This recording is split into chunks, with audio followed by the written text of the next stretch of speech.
నాకున్నటువంటి ఇది కూడా నాకున్నటువంటి మా వియ్యంకుడికి నాకున్నటువంటి ఆస్తులు కూడా జగన్మోహన్ రెడ్డి గారు కాజేశాడని కూడా ఈ సభాముఖంగా తెలియజేసుకుంటా ఉన్నా.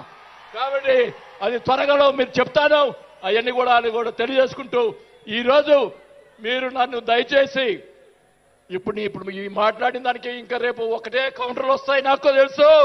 ఛాలెంజ్ చేస్తున్నా, నేను ఇది కూడా ఛాలెంజ్ చేస్తున్నా.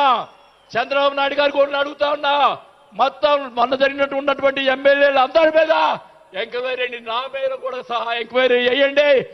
ఎవరు అన్యాయం చేశారో, ఎవరు తప్పులు చేశారో, ఎవరు కొట్టు సంపాదించారో మొత్తం బయట పెట్టాలని కూడా ఈ సభాగా తెలియజేసుకుంటా ఉన్నా. ఈ ఉక్రోషం, ఈ బాధ నాకు తెలుసు, మా కుటుంబానికి తెలుసు. మా కుటుంబం ఎంత ఇబ్బంది పడిందో నాకు తెలుసు. కాబట్టి పవన్ కళ్యాణ్ గారు ఆయన ప్రతిపక్షంలో ఉన్నప్పుడు కూడా బాల్యం లాంటి మంచి వాళ్ళు అని అన్నప్పుడే నాకు ఆ రోజు నేను చేరుండాల్సింది పవన్ కళ్యాణ్ గారిని. కానీ ఈరోజు అది నాకు ఆ రోజు రాత బాగాలేదు కాబట్టి ఈరోజు ఇలా ఉన్నాను. నాకు పోయినా పర్వాలేదు కానీ నేను ఆయన సేవ చేసుకున్నాను. కానీ నా కోరిక, నాకు రాజకీయ పదవి వచ్చినా కాకపోయినా నాకు ఒక కోరిక ఏంటంటే పవన్ కళ్యాణ్ గారు నాకు మాట ఇచ్చాడు సినిమా తీస్తానని. ఆ సినిమా తీస్తే చాలని చెప్పి కూడా శ్రీబాబు గారు తెలియజేసుకుంటూ సెలవు తీసుకుంటున్నా.